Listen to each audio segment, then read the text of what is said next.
Welcome to the People Teaching People podcast. Joining me on the podcast is Nancy Macdonald. When one teaches, two learn. This quote by Robert Heinlein so beautifully highlights a key takeaway from my conversation with Nancy.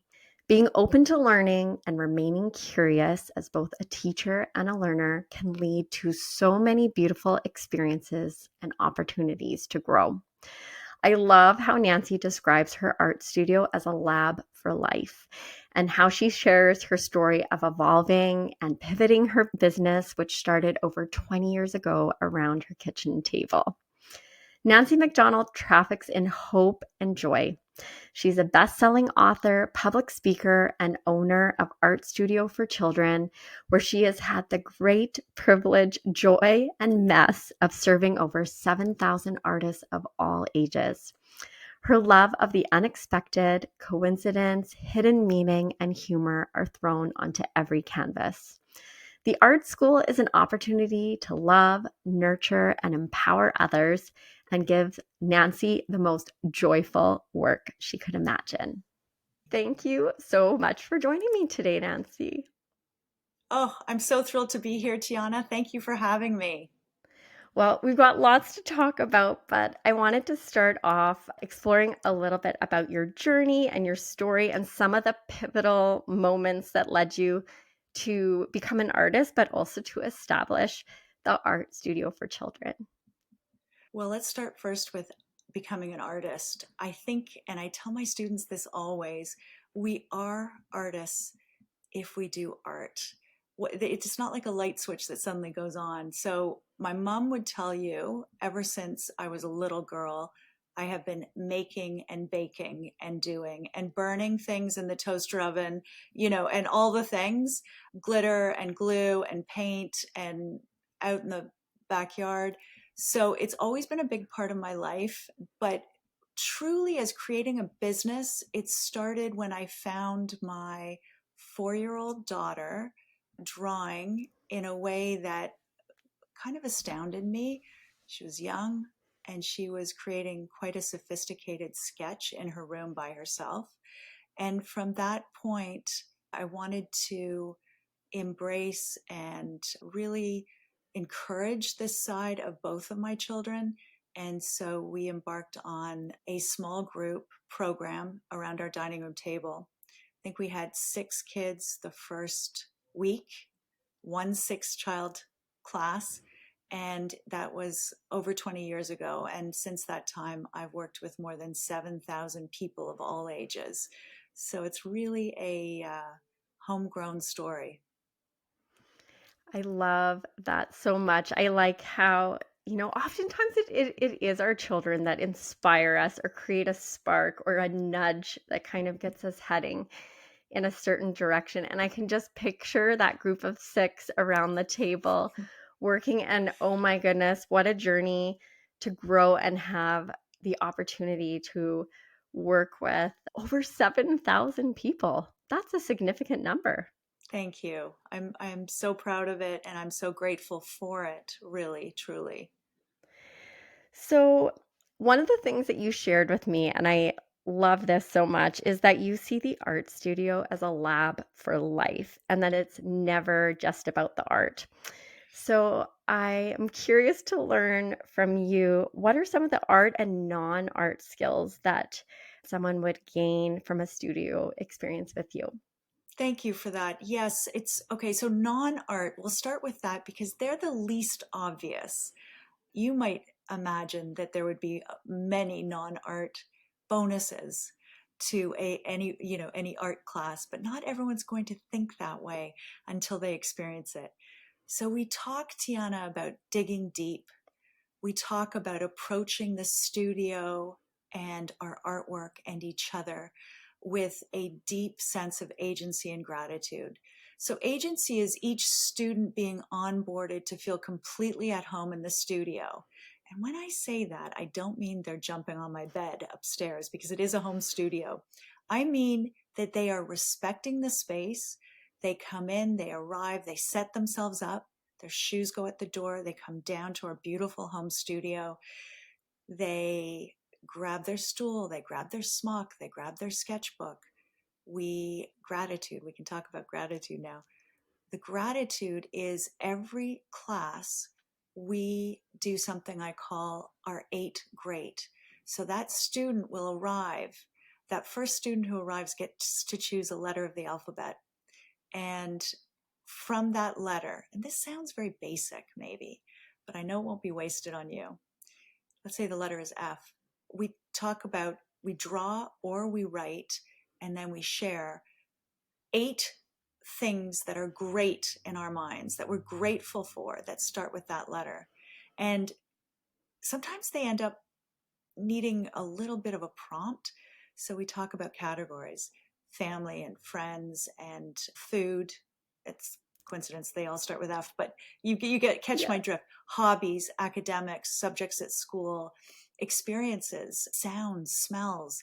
And once you start to prompt them like this, their mind opens up. And you and I both know, Tiana, that gratitude makes us happy. Happiness doesn't make us grateful. It's really the act of being grateful that gives us a sense of happiness, not the other way around. So it's a great exercise for them, but in my lab, in my studio, it's a great exercise for me. This is where I can remember in my busy life, in my imperfect life, that I have so much to be grateful for. So they help me and I help them, and it's very moving. We take our work from good to great. I've read a lot of business books. I follow a lot of great big thinkers, and I love to share these with the youngest people in the world and all the students that I work with from age 4 to 90. And that is to imagine that moment that we get tired and we say, I'm good. I like it. That maybe what that really means is I need to take a little break, have some water, sit on the couch, draw on the blackboard, sketch in my book, walk around, see somebody else's work, come back to it fresh, and take it that extra little notch up. And that can be very exhilarating to experience, as we both know. And why not share that with the youngest learners?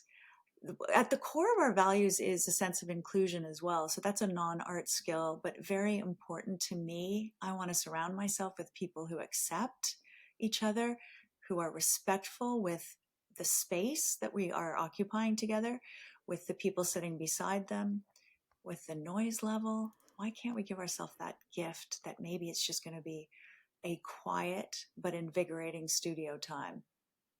Like a classroom, really. Let's take turns. Let's listen to each other. Let's enjoy the silence at times.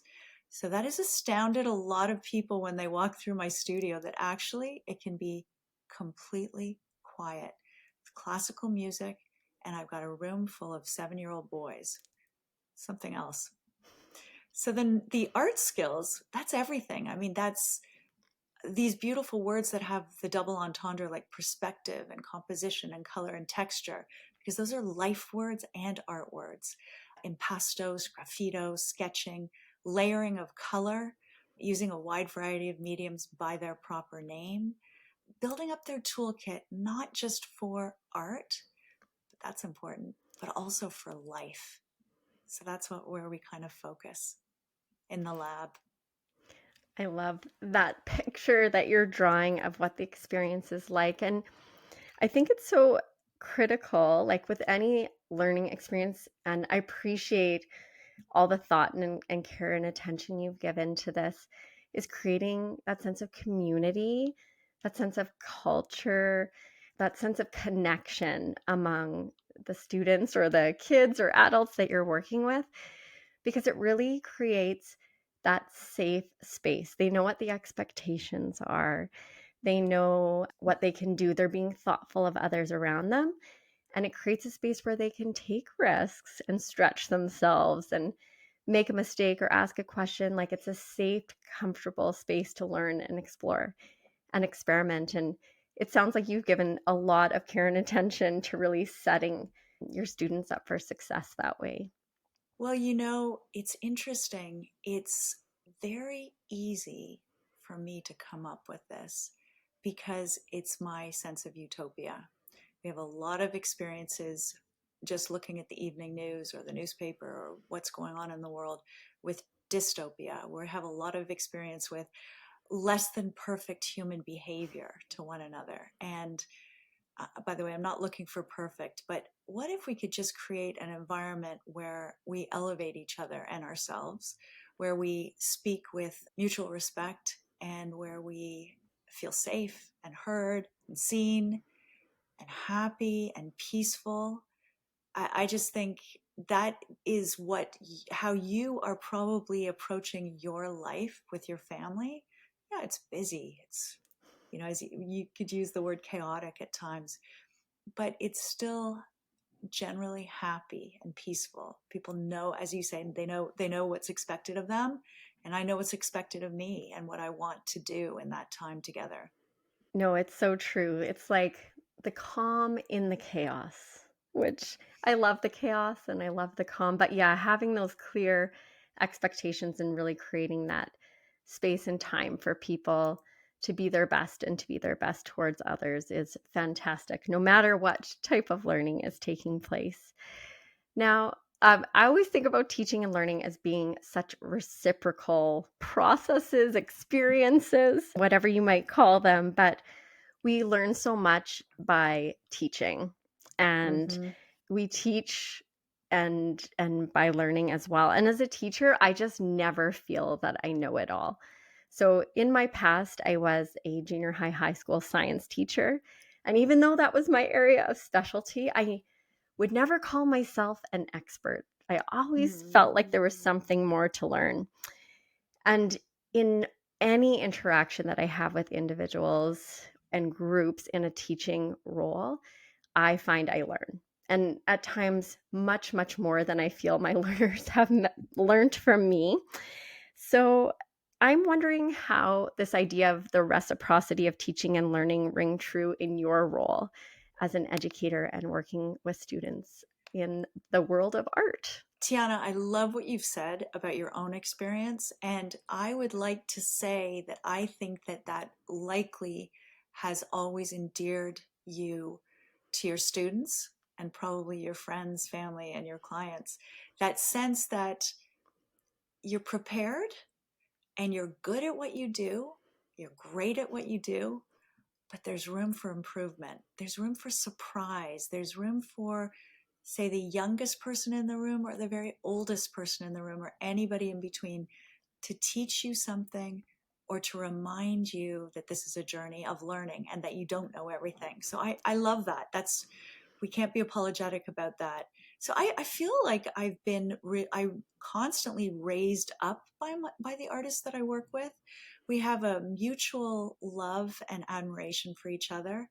I have a high need for affection and connection, and I get this from my students of all ages, and that makes a huge difference to my life and my happiness.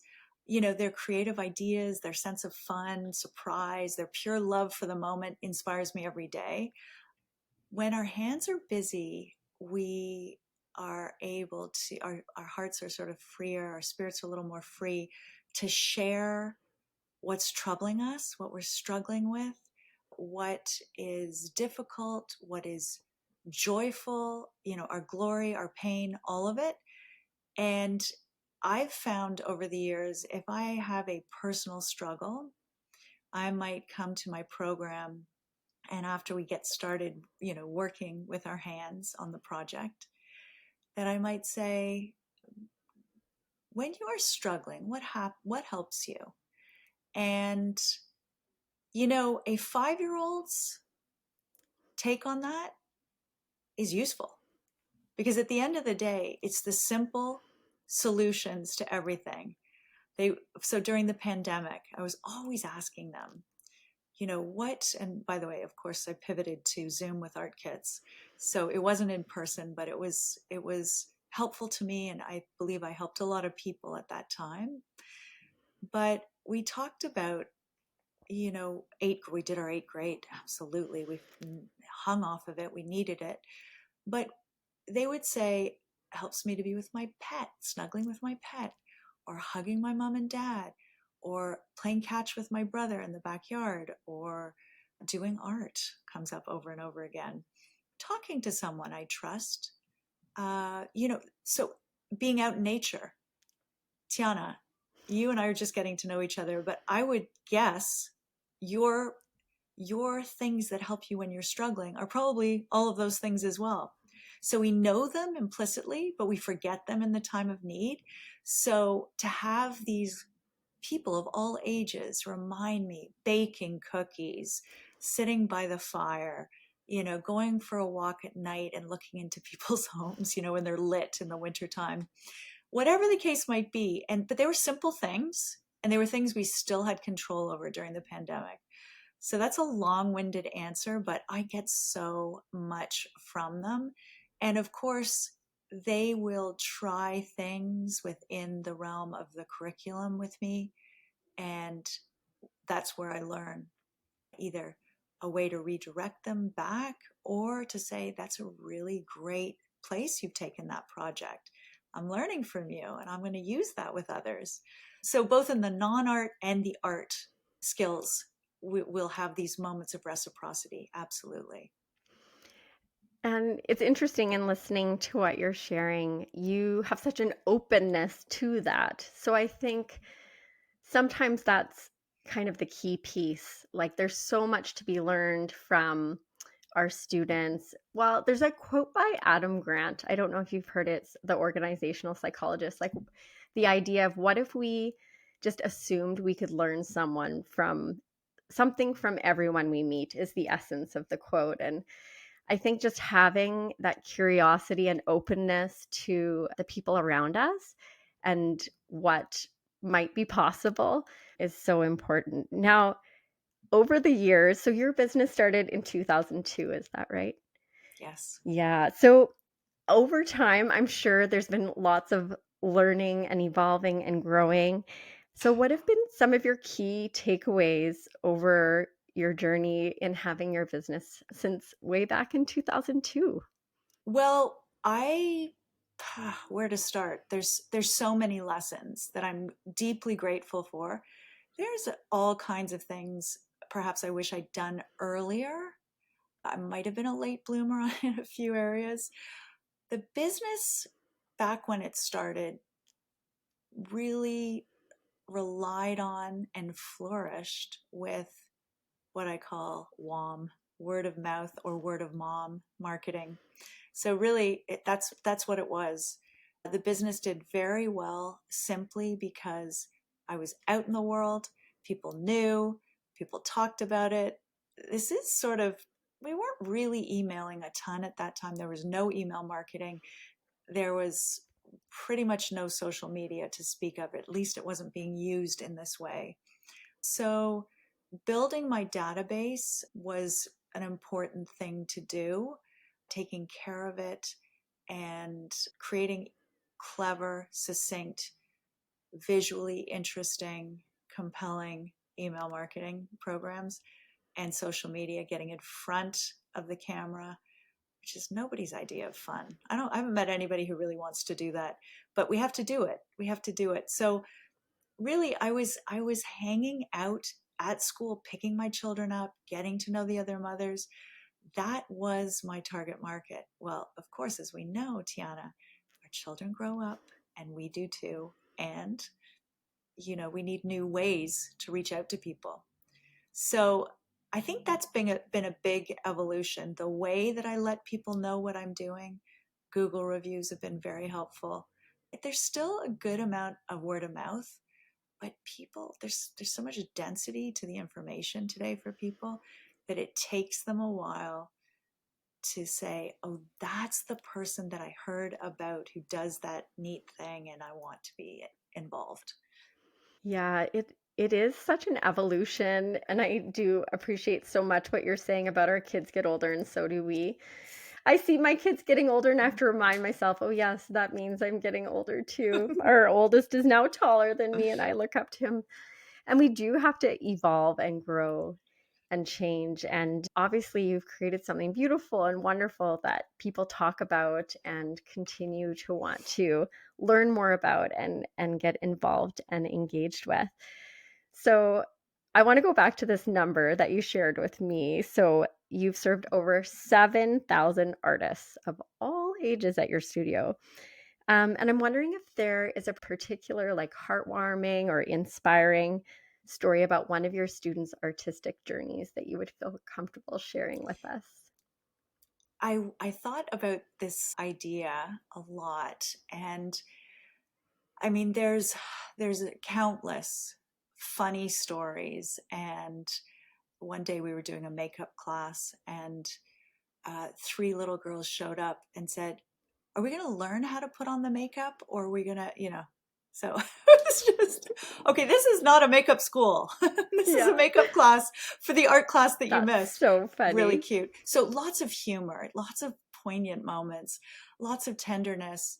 But in terms of over and over again, hearing that the students of all ages, so the adults who haven't painted since they were 10, the children who are beginners in their own right, that they hang their work at home. Company comes over, their dad's business partner, their mom's best friend, their grandmother, big party they threw, and everybody's admiring the artwork and asking them where they got it. And then that great moment where they get to say, whether it's an adult or a child, that they made it themselves. And then questions about commissions start coming in, and I mean, that's incredible stuff.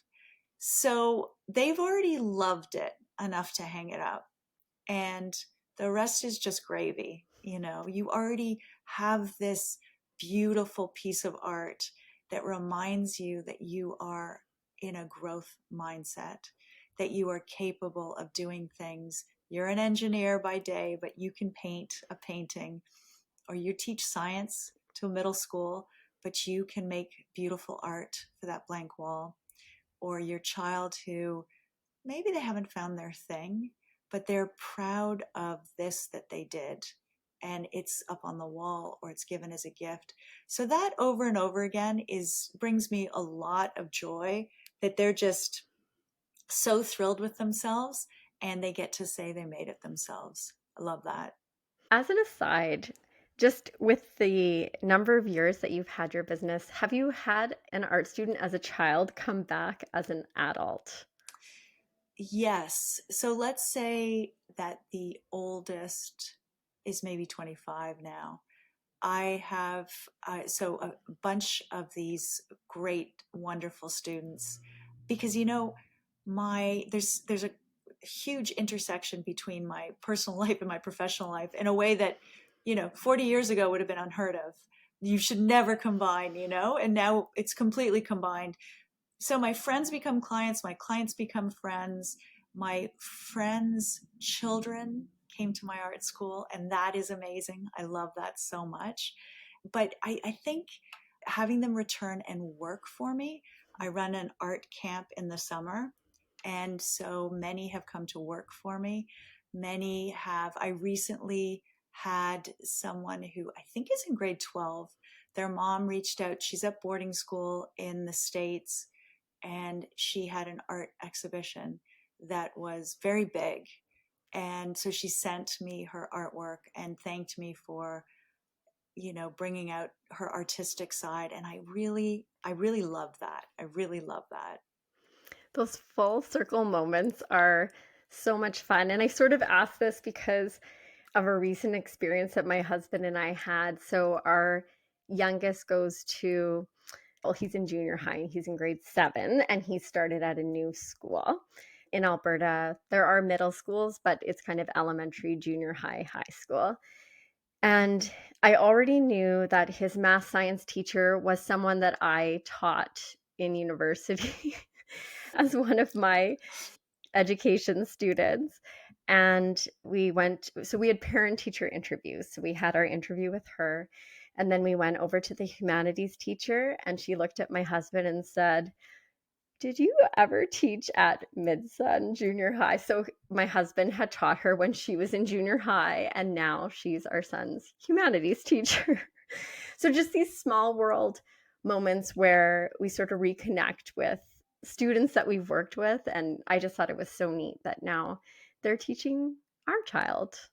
So what you did was I mean, there's so many gorgeous pieces to that, but you actually, I think, showed them what loving what you do feels like and is like. And for the recipient to be in the presence of a great teacher who is a joyful teacher and a generous teacher, it's life changing. You know that. You know that. So that's enormous. That's so satisfying. Good for you. That Y- must have been thrilling. Yeah, it's pretty exciting, and yeah, we're thrilled with where our kiddo is going to school. It's been great. But yes, just funny, those small world moments. One of the things that is a part of, well, everything, but teaching as well, is there can be some challenging moments too. And I'm wondering what might be a common area of challenge that you've encountered in the world of teaching art, and how might you address it to ensure that you have that positive learning experience for your students? I think in the onboarding of new students, this is not the case with my adult students generally, but, and I don't know, Tiana, honestly, whether it's a, you know, post pandemic thing. I feel that it is, but I'm not sure. I can't say it with certainty. But I think the art of listening needs a boost. needs it needs some help. It needs some help. And I think that is problematic because we move at a good pace. Our art projects are meant to stretch. I create things, I create ideas and projects that are meant to challenge. And I don't want to be too negative, but I do find children really interrupt today. And I think it's a very, very big problem. So civility and manners and listening are at the core of what we do. And I'd say that's been problematic. That's been problematic. We do a meditation at the beginning of class. We do a breathing exercise. We try to shake off the day, you know, all the stimulation and all the whatever that's happened in someone's life. Shake it off and just slow right down. It takes some work. So I think that's a struggle. That's a little bit of a struggle. I also occasionally, and this might be something else that you're interested in hearing about, I'm not sure, but occasionally I have clients who want an open studio experience. And I really try to spend time before they register to say, that's not what I do. That is not what I do. I think there are places out there for that, and I know they exist. That's not what I do. I want to teach someone how to build up their toolkit, set them up to succeed, take them through a series of steps to create that wall worthy, transformative artwork that has lasting resonance and will just springboard other ideas and give them that confidence to, we know years ago, because it's fairly prescriptive and we follow certain steps and it's a real classroom experience, it's not a free for all. I used to include one wild card, what I called a wild card class, every term. You can come in, choose whatever size canvas you want, and make whatever you want. Tiana, they all ended up in the garbage. And it's not because they don't have ability. It's just, it's a little bit like, do you remember when the teacher would say, I want you to write a 5,000 word essay or 2 pages of, it could be short or long on anything. And it was terrorizing.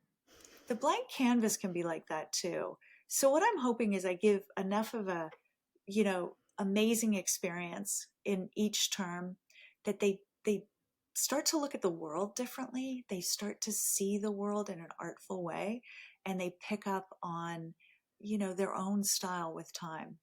Does that make sense? Yeah, and I think it's so wonderful. Like you've got your approach and the way that you work with your learners and how you really want to set them up for success. And in communicating that clearly, it helps people understand what an experience with you looks like.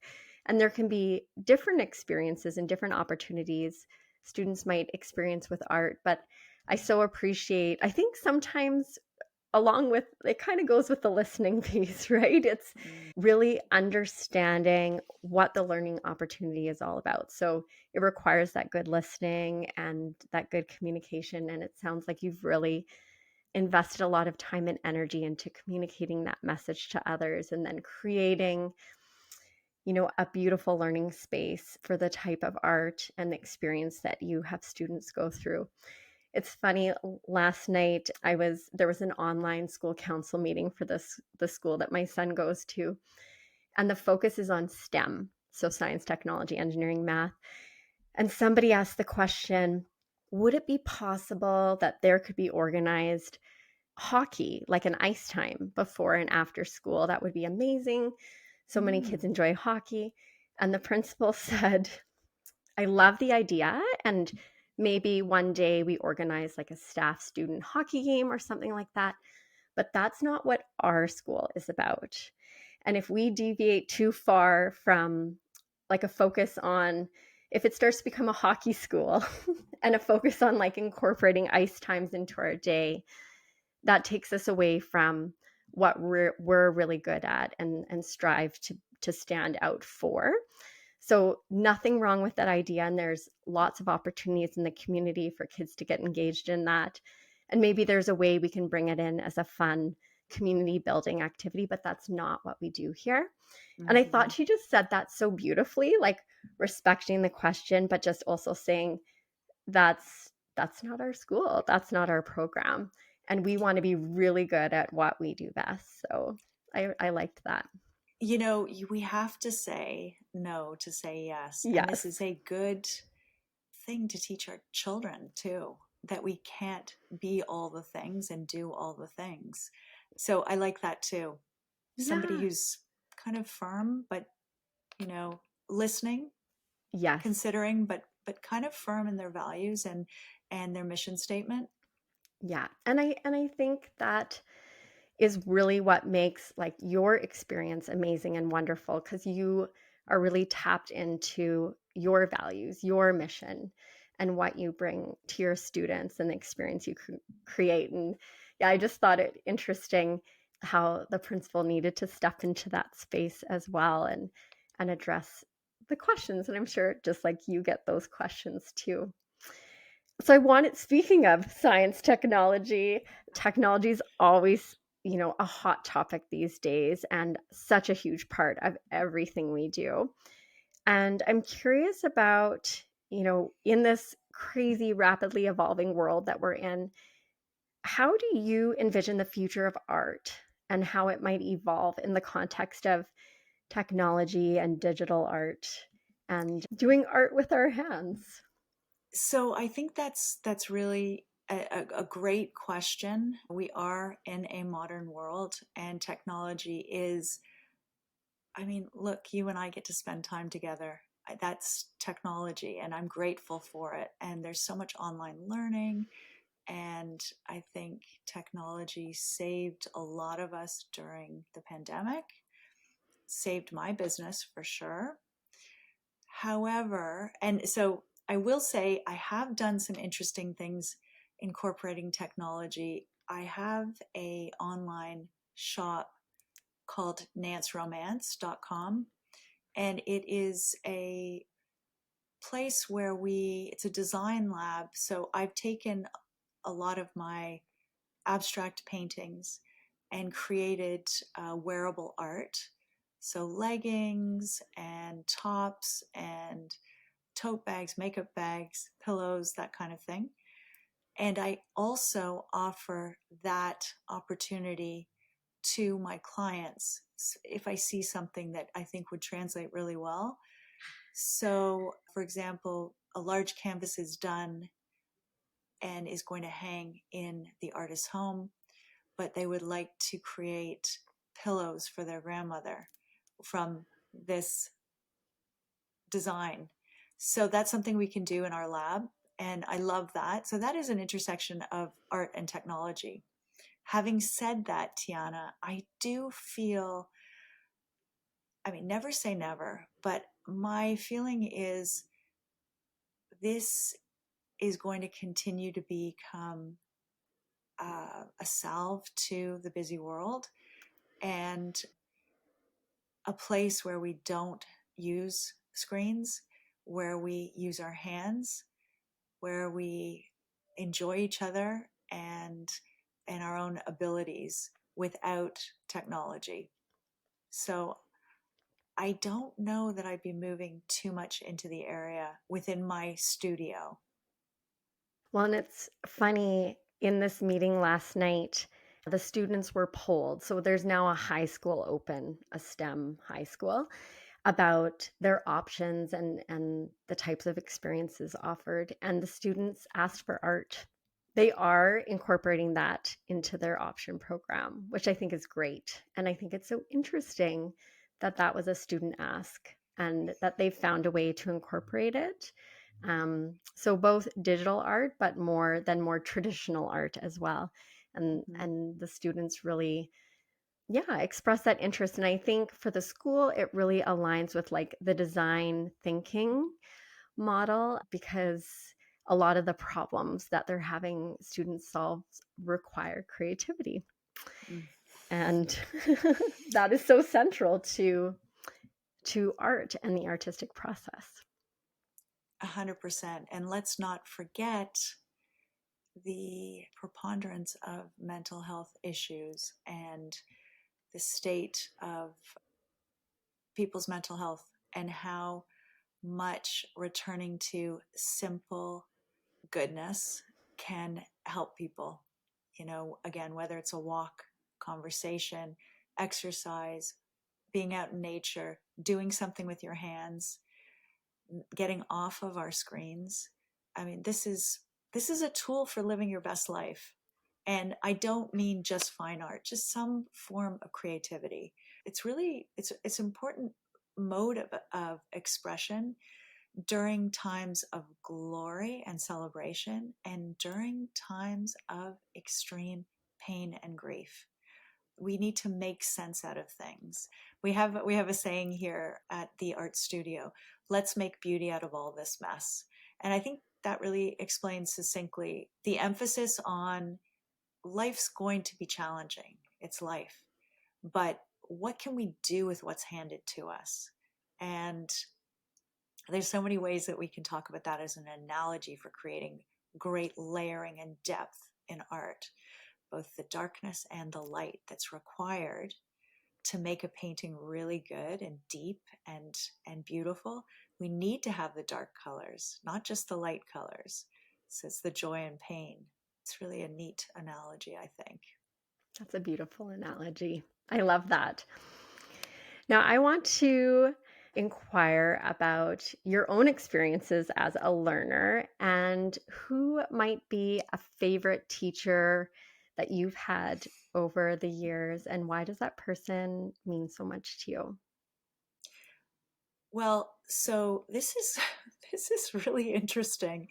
First of all, I'm going to have to start with life. Okay, so life has always been, when you're paying attention, we tend to end up with great lessons revealing themselves. You know what they say, if you don't pay attention to the lesson, it's going to come back louder as time goes on. So let's talk about life as the great teacher first. But secondly, the most curious thing happened to me in preparation for our time together today.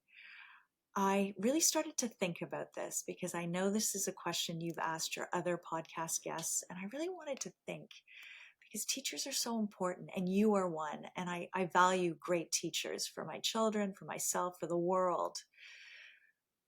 And I gotta say, I couldn't come up with too many people in the classic teaching environment. But there were two that came up in an interesting way. One, when we lived in Ottawa for 4 years, And right around the time I was sort of 8, 9, 10 years old.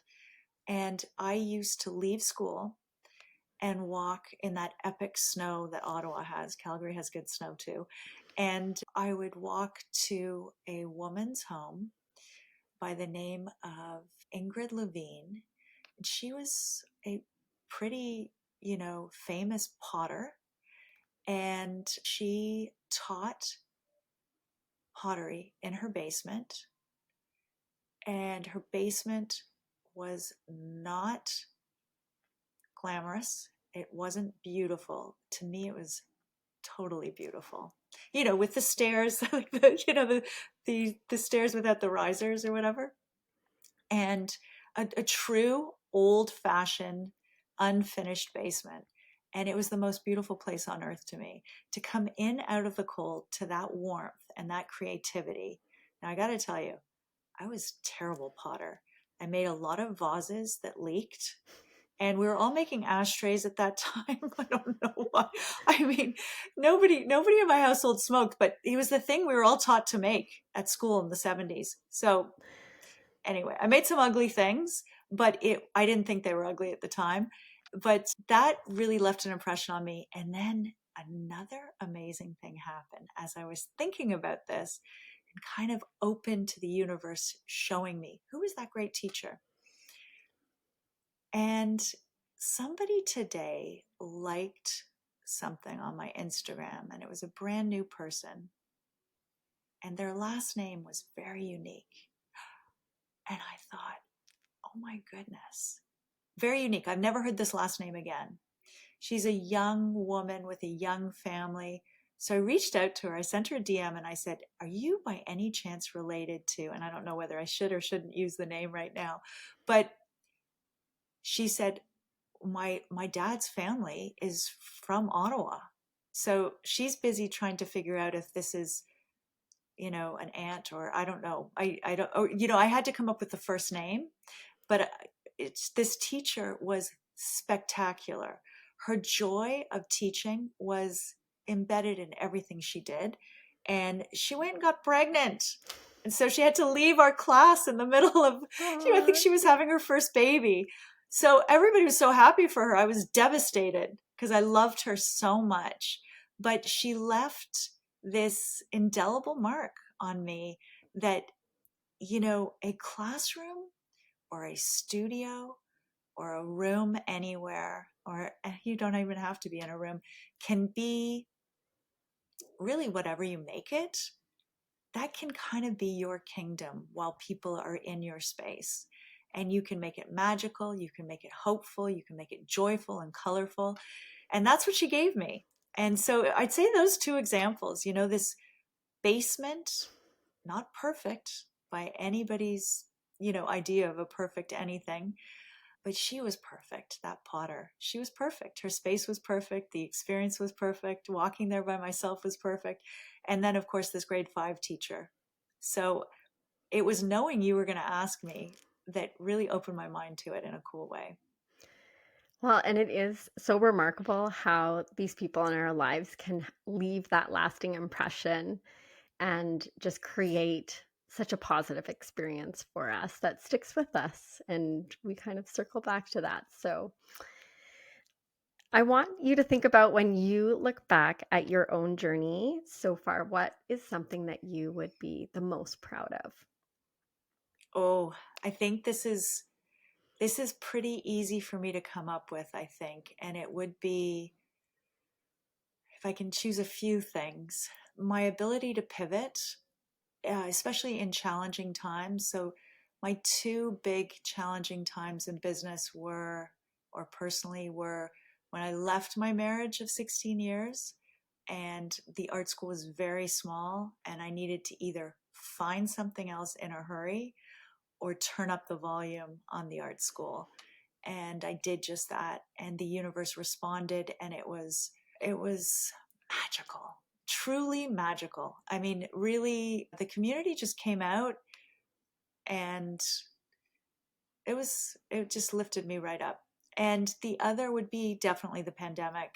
Within 2 weeks of that, famous March 13th, I had created an online experience for people to sign up, and created art kits. Not well at the beginning, by the way. It took some time. I never built art kits before. I'd always had, either bringing programming out in the field to corporations or the camp that I run or schools, or having people here, but building up 6 weeks of supplies for people to pick up in packages with canvases and paint and all the right amounts was new learning. But that ability to pivot and to be resourceful when it might have been easier to just give up. And my energy, I also am grateful for that. I'm proud of that I'm able to be hopeful and joyful and dig deep when I need to. I say those three things. I think those are great. A great list of three. Thank I you. have a few rapid fire questions for you. The first is, what is something that you would love to learn about, or something that you would love to learn how to do?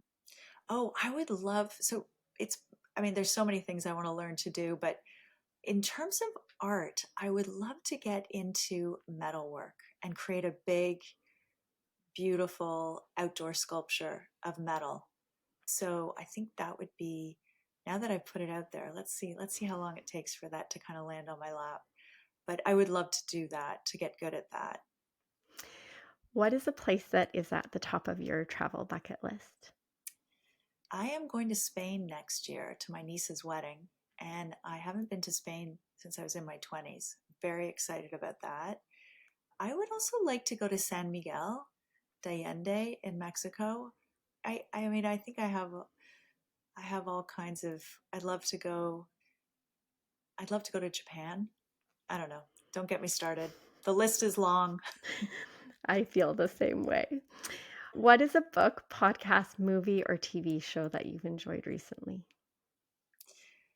Tiana, I just finished, and I think so many people are reading this right now or have read it, but Barbara Kingsolver's Damon Copperhead. It broke my heart in half. I I can't even think about it without getting it was so beautifully written. It was so beautifully written, but it was a hard book, but it was a beautiful book. So I absolutely love that. I'd recommend that to anybody who loves deep character development and beautiful writing. This is supposed to be rapid fire and I'm talking too much. I love the Huberman podcast. I went to see him speak in person when he was in Toronto. It was sold out. So neuroscience has just gotten very sexy. Okay, those both sound like great recommendations, and two that I haven't heard. So I'll be adding those to my list. So thank you. And if you could sit down and have a conversation with someone that you would love to learn from, who would it be and why? I recently was asked this question and I said, Sarah Blakely. The founder of Spanx, I've been following her for a while and I just love her resourcefulness, her grit, her persistence, her generous, kind spirit. I think she lends out her wedding dress, you know, and ships it to people who she just, it's never ending, the kinds of things she's doing. So yeah, my plan is to have a nice cold beer with her and a long chat in 2024. Just have to get her to say yes. I look forward to hearing about that. I thought it would be a fantastic conversation.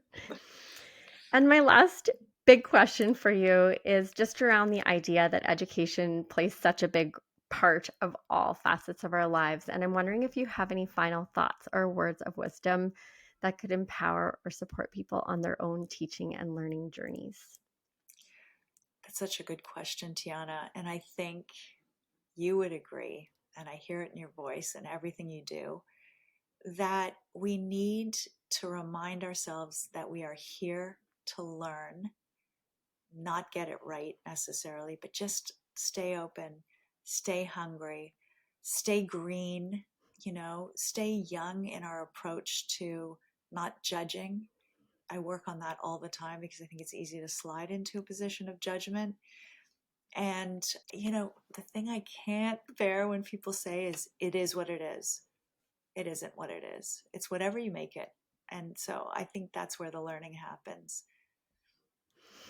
Well, I love ending our conversation on that note. I want to thank you, Nancy, so much for your time and connecting with me and sharing your story and all your words of wisdom. If our listeners are wanting to learn more about you and all the things that you're up to, where are the best places to find you? Thank you so much. I am most active on Instagram, where you kind of get a sense of how we do what we do. So that is Art Studio for Children. Remember, this is for young at heart of all ages. I'm working increasingly with adults, which I just adore. And then my website is artstudioforchildren.com. Perfect. I'll make sure to include those in the show notes. Thank you so very much, Nancy, for joining me today. It was just lovely to chat with you and to learn from you. I can't wait until we can see each other in person. Thank you so much for your time and for having me on your beautiful show.